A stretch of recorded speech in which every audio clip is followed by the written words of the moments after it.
जैसे कि मैंने स्टेज पे कहा कि it is a labour of love. हमने बड़े प्यार से और मेहनत से इस मॉल को बनाया है और करीब 4 साल लगे हमें इसको बनाने के अंदर।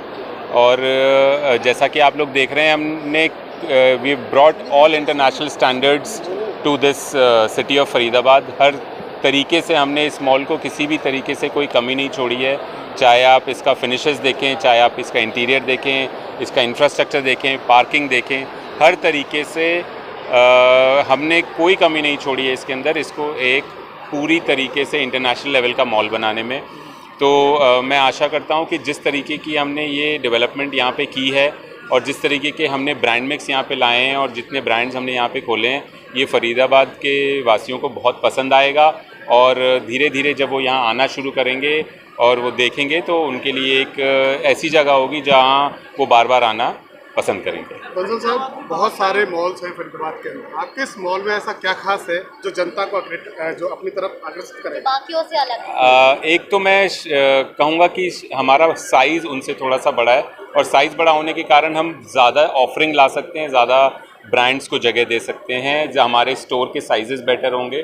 तो एक तो ये बहुत बड़ा फ़र्क है। दूसरा, ये जो मॉल है ये किसी तरीके से हमने ऐसा नहीं कर रखा कि यहाँ की दुकानें बेच दी हो हमने या किसी थर्ड पार्टी को हमने दे दिया हो। यहाँ की सारी दुकानें हम लोग खुद मैनेज करते हैं, खुद चलाते हैं, किराए पे देते हैं या हम खुद खोलते हैं। तो एक तरीके से हमने इसको ऐसा नहीं बनाया कि हमने बनाया और मेरा काम ख़त्म हो गया और मैं चला गया यहाँ से।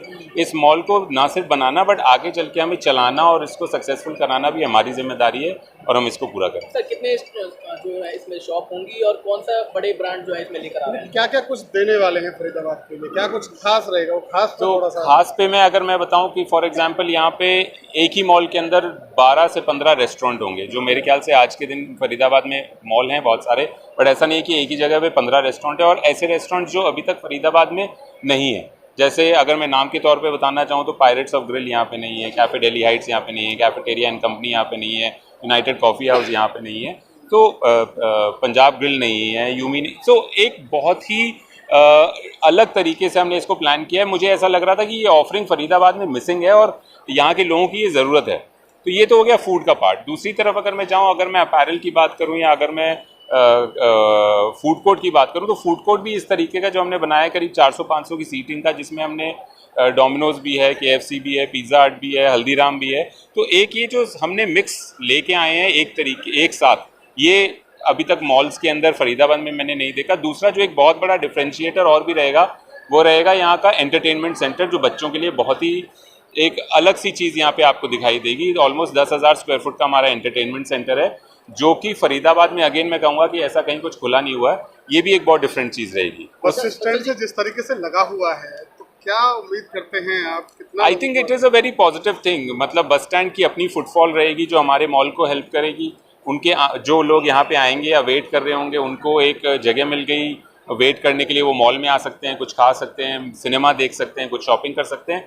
तो आई थिंक ये एक बहुत ही बड़ा कॉम्प्लीमेंटिंग चीज़ है मॉल के लिए भी और बस स्टैंड के लिए। चलिए, एक सवाल मेरा कि फरीदाबाद में बहुत सारे मॉल खुले लेकिन उनकी ज़्यादा स्थिति अच्छी नहीं रही, तो एक चुनौतीपूर्ण ये भी रहेगा। दूसरी तरफ एक मैसेज ये भी है कि यहाँ की जो क्लासेज है वो ज़्यादातर साउथ साइड जाती है, दिल्ली, नोएडा, गुड़गांव का रुख करती है। तो ऐसे में उस क्लाउड को यहाँ तक लाना, आई थिंक अभी तक फरीदाबाद को सही ऑफरिंग, सही चीज़ दी ही नहीं गई है। अगर आप सही चीज़ दोगे नहीं तो आप कैसे एक्सपेक्ट कर सकते हो कि कस्टमर आपकी जगह पे आएगा। आई थिंक हम लोगों ने फरीदाबाद को एक ऐसी चीज़ दी है जो फरीदाबाद वाले अब देखेंगे कि अब उन्हें दिल्ली जाने की ज़रूरत ही नहीं है, नोएडा जाने की ज़रूरत ही नहीं है। उनके लिए वो चीज़ यहाँ पे हमने उपलब्ध करा दी। बंसल साहब, एक आखिरी सवाल है। सबसे बड़ी समस्या होती है पार्किंग को लेकर के। आपने पार्किंग बहुत अच्छा स्पेस दिया है, परंतु फिर भी कुछ लोग जो होते हैं वो रोड के ऊपर पार्क कर देते हैं गाड़ियों को, इससे दिक्कतें आती हैं लोगों को। तो ऐसे में उस पर विशेष तौर पर किस तरीके से ध्यान रहेगा? मुझे लगता नहीं कि हमारे यहाँ पार्किंग की कमी पड़ने वाली है। और अगर कोई आ रहा है तो इनफ पार्किंग स्पेस है, वो अंदर पार्क करे और अपना मॉल को एंजॉय करे, बाहर पार्क करने की ज़रूरत ही नहीं है। सिक्योरिटी के हमारे जैसे प्रोटोकॉल्स बाकी मॉल्स में फॉलो होते हैं, सिक्योरिटी गार्ड्स हैं, तीनों शिफ्ट से हैं, तो वो कोई प्रॉब्लम नहीं है यहाँ पे। सर, क्लब के बारे में भी